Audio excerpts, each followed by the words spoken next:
Good morning student, मैं Navita Panihar branch school YouTube channel पे आपका हार्दिक अभिनंदन करती हूँ।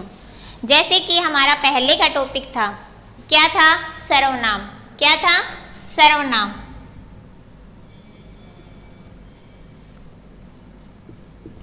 सर्वनाम, ठीक है। विकार के आधार पे 4 प्रकार मैंने आपको बताए थे, उनमें से जो सेकंड है वो है आपका सर्वनाम। सर्वनाम के अंदर क्या है कि जैसे मैंने 2 प्रकार से बताया था, एक था रूप और उत्पत्ति के आधार पे, ठीक है। दूसरा बताया था प्रयोग के आधार पे। रूप और जो उत्पत्ति है उसके आधार पे मौलिक और यौगिक बताए थे, ठीक है। मौलिक यानी मूल सर्वनाम 11 होते हैं और यौगिक हैं जो मूल सर्वनाम से बनते हैं। उसके बाद में जो दूसरा मैंने बताया था वो क्या था आपका? प्रयोग के आधार पे। दूसरा कौन सा था? प्रयोग के आधार पे, ठीक है। प्रयोग के आधार पे। प्रयोग के आधार पे सर्वनाम कितने प्रकार के बताए थे मैंने? 6 प्रकार के। कितने प्रकार के? 6 प्रकार के, जिसमें से पहला है आपका पुरुष वाचक। पुरुषवाचक। अब इसमें जैसे ये है पुरुषवाचक, इसमें थोड़ा ध्यान से लिखना, क्योंकि जिस इसमें ऐसे लिखने में जैसे ये रे है, इसमें एक में ऊ लगता है और एक में रे प्लस बड़ा ऊ लगता है, ठीक है। तो इसमें लिखने में थोड़ा डिफरेंस होता है या अंतर होता है। कैसे कि इसको जैसे हम कैसे लिखेंगे, जैसे रुपया लिखते हैं तो उसको ऐसे लिखेंगे, ठीक है, रुपया। और इसको जैसे लिखते हैं तो इसको जैसे हम रूप लिखते हैं ना, ऐसे घुमा के, तो इसी तरीके से ये वाला है, ठीक है। यानी इसको घुमा के नहीं, सीधा ऐसे ही लिखना है। ये आपको थोड़ा अंतर पता होना चाहिए। उसके बाद में ये देखो पुरुषवाचक जो आपका है, पुरुषवाचक किसको कहते हैं? यानी पहले आप लिख लो, दूसरा पहला हो गया पुरुषवाचक, दूसरा है आपका निश्चयवाचक, तीसरा है आपका अनिश्चयवाचक,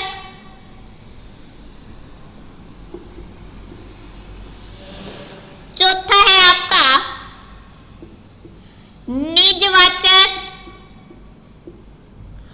पांचवा है संबंधवाचक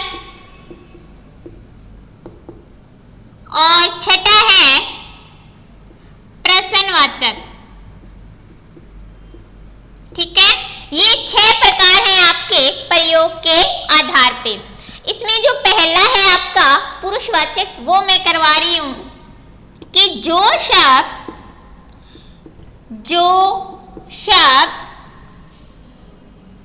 वक्ता, या ऐसे लिखो जो सर्वनाम शब्द वक्ता अपने लिए, वक्ता पता होगा आपको, मैंने उस दिन बताया था, यानी बोलने वाला। सर्वनाम शब्द वक्ता अपने लिए, श्रोता यानी सुनने वाले के लिए, श्रोता के लिए, या किसी अन्य के लिए, किसी अन्य के लिए प्रयोग करता है, उसे क्या कहेंगे? पुरुषवाचक सर्वनाम। क्या कहेंगे? पुरुषवाचक सर्वनाम। यानी इसमें एक वक्ता होगा जो बोलने वाला होगा, और श्रोता यानी सुनने वाला, और अन्य यानी कोई तीसरे की बात कही गई है, ठीक है। और इसमें जैसे 3 भागों में इसको बांटा गया है। जो पहला है आपका वो है उत्तम पुरुष, जिसको इंग्लिश में क्या कहते हैं? फर्स्ट पर्सन, उत्तम पुरुष, ठीक है। सेकंड है आपका मध्यम पुरुष, थर्ड है आपका अन्य, ठीक है। यानी फर्स्ट पर्सन, सेकंड और थर्ड, ठीक है। लेकिन हमारी हिंदी में जो कहा गया है वो क्या है, जो बोलने वाला है वो क्या है, सबसे उत्तम है। यानी सबसे उत्तम किसको बताया है, बोलने वाले को। ठीक है, इसके अंदर आप देखो कि उत्तम में कौन से आएगा, जैसे कि मैं, हम। ठीक है, मध्यम पुरुष में कौन सा आएगा, जैसे तुम, आप या तुम। ठीक है, अन्य में आएगा यह, वह, ये, वे। ठीक है, समझ में आ गया। अब क्या है, अब इस तीनों में जैसे वाक्य मैं आपको बता दूं, जैसे कि कोई वाक्य आ जाए, मैं स्कूल जाता हूं। ठीक है, मैं स्कूल जाता हूं, हम पढ़ने जा रहे हैं। ठीक है, जैसे मध्यम में आ गया, तुम क्या कर रहे हो। ठीक है, आप लोग कहाँ जा रहे हैं। इस तरीके से जो वाक्य आते हैं जिनमें सर्वनाम का प्रयोग किया जाएगा, जैसे इसमें हो गया मध्यम, इसमें हो गया ये उत्तम हो गया, और अन्य में यह क्या है। ठीक है, यानी कि अन्य किसी के लिए, जैसे मैं आपको एक वाक्य लिख के बता देती हूं, जैसे कि मैंने आपसे कहा कि वह कल स्कूल नहीं आएगा, वह कल स्कूल नहीं आएगा। अब ये वाक्य है, तो आपको इसमें पहचानना है कि आपका जो उत्तम पुरुष है वो कौन सा है, जो आपका मध्यम पुरुष है वो कौन सा है, और जो अन्य है वो कौन सा, यानी तीसरे की किसकी बात की गई है। तो इसमें जो सबसे पहले है वो है आपका मैंने, यानी मैंने क्या हो गया, उत्तम। ठीक है, ये हमारा उत्तम पुरुष है। मैंने आपसे, ये देखो आपसे, आप, ये कौन सा हो गया आपका, मध्यम। ठीक है, मैंने आपसे कहा कि वह कौन सा हो गया, थर्ड पर्सन, यानी तीसरा कोई, वह कल स्कूल नहीं आएगा, यानी ये अन्य में आ गया। समझ में आ गया। एक वाक्य में मैंने आपको तीनों का बता दिया है, और ऐसे बहुत से वाक्य है जिसमें क्या है, हम पता कर सकते हैं ये कौन से का, यानी उत्तम का है, मध्यम का है या अन्य का है। ठीक है, अब क्या है आपका दूसरा जो आता है, ये आपको मेरे को लगता है समझ में आ गया होगा, पुरुषवाचक। अब सेकंड है वो है आपका निश्चयवाचक। सेकंड कौन सा है, निश्चयवाचक। निश्चयवाचक जैसे नाम से ही पता चल रहा है, तो निश्चय, निश्चय यानी कठोर निर्णय। ठीक है, तो निश्चयवाचक क्या है, निश्चयवाचक में देखो जो शब्द या जो सर्वनाम शब्द, जो सर्वनाम शब्द किसी वस्तु, व्यक्ति, स्थान के निश्चित होने का बोध करवाए,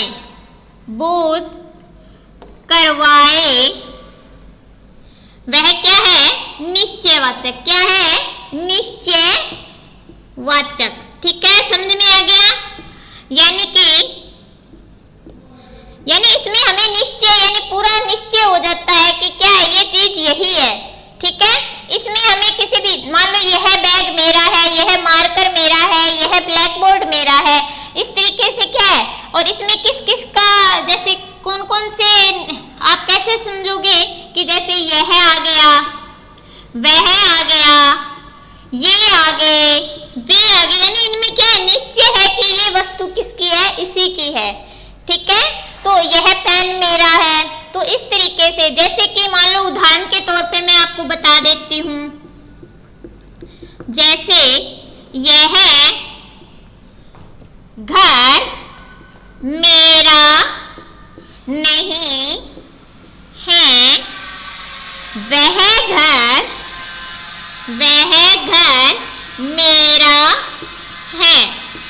अब इसमें क्या है कि ये जो बोलने वाला है वो निश्चय रूप से इस बात को कह रहा है कि यह जो घर है, यह मतलब सर्वनाम, यह घर मेरा नहीं है। वो कह रहा है कि यह घर मेरा नहीं है, यह किसका है, यह मेरा नहीं है, वो वाला, यानी ये घर मेरा नहीं है, वो वाला मेरा घर है, यानी ये नहीं है वो है। तो इसमें वो निश्चय रूप से कह रहा है कि ये घर मेरा नहीं है। आपको समझ में आ गया होगा कि जो सर्वनाम शब्द किसी वस्तु, व्यक्ति या स्थान के पूर्ण रूप से निश्चित होने का जो हमें बोध करवाता है, ज्ञान करवाता है, वो क्या कहलाता है, निश्चयवाचक सर्वनाम कहलाता है। अब क्या है हमारा तीसरा जो है वो है अनिश्चय। अनिश्चय का मतलब क्या होता है, यानी निश्चय का मतलब पक्का, यानी यही है, तो इसका अनिश्चय का मतलब कुछ पता नहीं है हमें, ठीक है। तो इसके अंदर जो चिन्ह आएंगे जैसे कुछ, कहीं, ठीक है, इस तरीके से कुछ, कहीं, कोई, ठीक है। इसकी परिभाषा क्या होगी कि जो सर्वनाम शब्द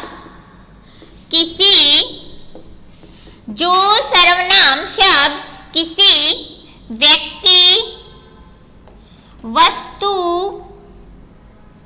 स्थान के निश्चित न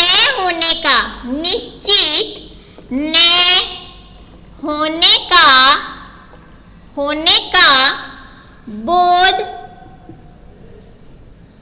करवाए, वो कौन से कहलाते हैं, अनिश्चयवाचक। कौन से कहलाएंगे, अनिश्चय, यानी इसमें हम पूर्ण रूप से निश्चित नहीं है। अब मान लो उदाहरण के तौर पे मैं आपसे कह दूं कोई दरवाजे पे आया है, अब ये तो पता है अभी कोई आया है दरवाजे पर लेकिन हमें ये नहीं पता कि कौन आया है, ठीक है। जैसे कि माँ ने मेरे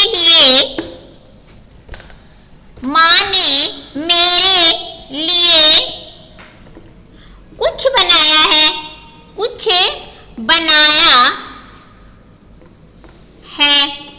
अब ये तो पता है अभी माँ ने बनाया है, लेकिन ये नहीं पता कि माँ ने बनाया क्या है, यानी कि कुछ बनाया है, अब ये नहीं पता हमें बनाया क्या है, ठीक है। दरवाजे पे कोई आया है लेकिन हमें ये नहीं पता कि कौन आया है, ठीक है। इस तरीके से अब क्या है, जैसे मान लो किसी ने अब कोई बैग से कुछ निकाल लिया, होता ही है स्कूल लाइफ में, तो यानी कि कोई बैग से कुछ निकालता है तो कहे हमारी, यानी मेरा पेन किसी ने निकाल लिया, हम कह देते हैं लेकिन हमें ये नहीं पता कि किसने निकाल लिया। तो ये हमारा जो वाक्य है, जो ये किस में आएगा, हमारा अनिश्चय में आएगा, ठीक है। समझ में आ गया, यानी कि जो सर्वनाम शब्द किसी व्यक्ति, स्थान या वस्तु के निश्चित न होने का बोध करवाए, यानी हमें कुछ पता नहीं है इसके बारे में लेकिन है, ठीक है। तो इस तरीके से ये आ गया आपका अनिश्चय, ठीक है। अब आ गया निजवाचक। निजवाचक में क्या होता है, निज मतलब अपना, ठीक है। इसमें क्या है कि जो सर्वनाम शब्द व्यक्ति के अपने आप का बोध करवाए वो क्या कहलाते हैं, निजवाचक। कैसे, जैसे इसमें किस तरीके के शब्द आएंगे, जैसे खुद हो गया, ठीक है, स्वयं, ठीक है, संवत, ठीक है, अपने आप, यानी इस तरीके के शब्द आएंगे। जैसे मैं अपना खाना खुद बना लूंगा, मैं अपना खाना खुद बना लूंगा, ठीक है। तो इस तरीके के जो शब्द आएंगे उसमें क्या है कि अपना खाना मैं खुद बना लूंगा, इसमें क्या है, वो अपने आप, यानी निज, अपना संबंध अपने वाक्य का, ठीक है। मैं अपने कपड़े अपने आप धो लूंगा, ठीक है। मैं अपना होमवर्क गृह यह वाक्य हमारे सामने आते हैं तो वो हमारे किस में आएंगे, निजवाचक सर्वनाम में आएंगे। ठीक है, अब आपका जो चौथा प्रकार है वो है संबंधवाचक। कौन सा, संबंधवाचक। संबंधवाचक नाम से स्पष्ट हो रहा है कि यानी कि जो शब्द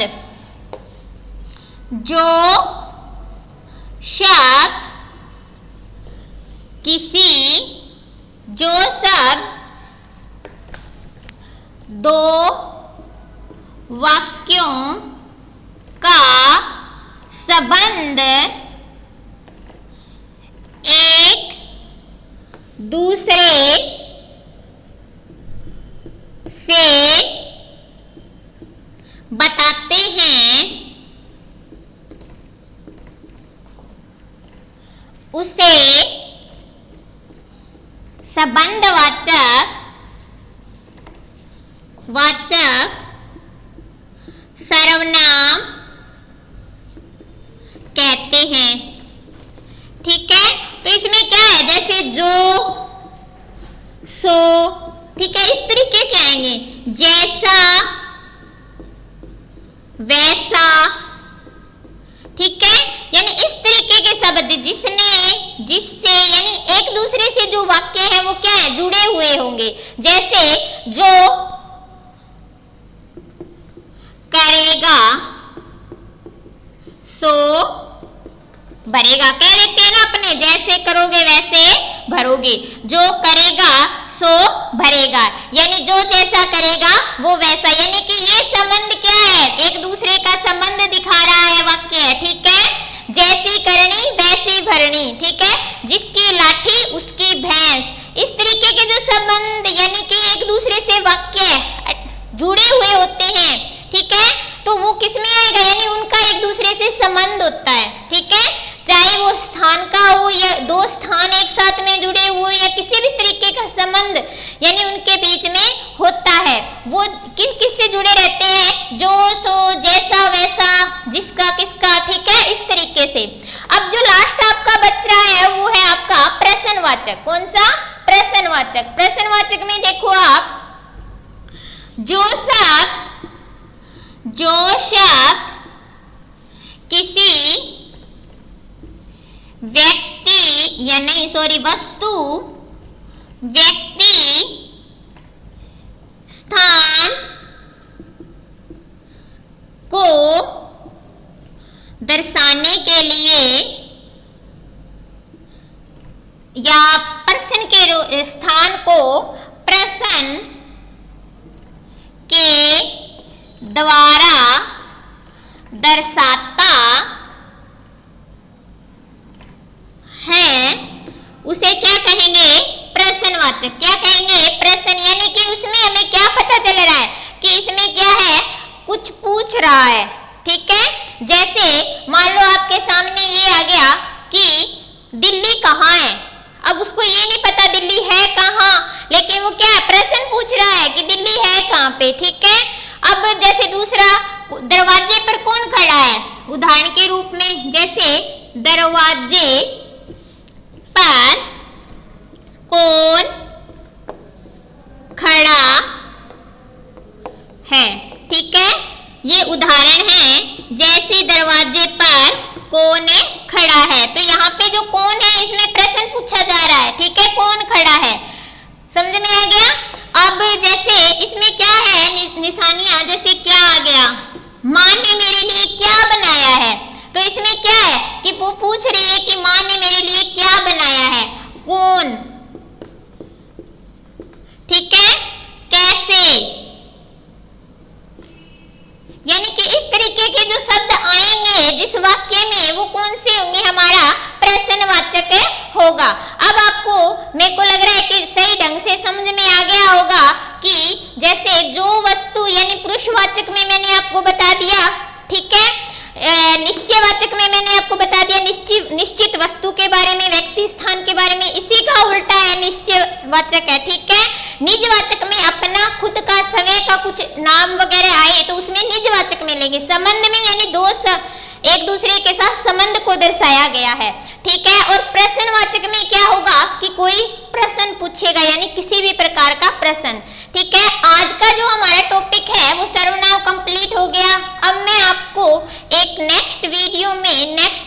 यानी एक अच्छे टॉपिक के साथ विकार के आधार पे जो हमारा तीसरा टॉपिक है, कौन सा, विशेषण, उसके साथ मिलूंगी। ठीक है, टेक केयर।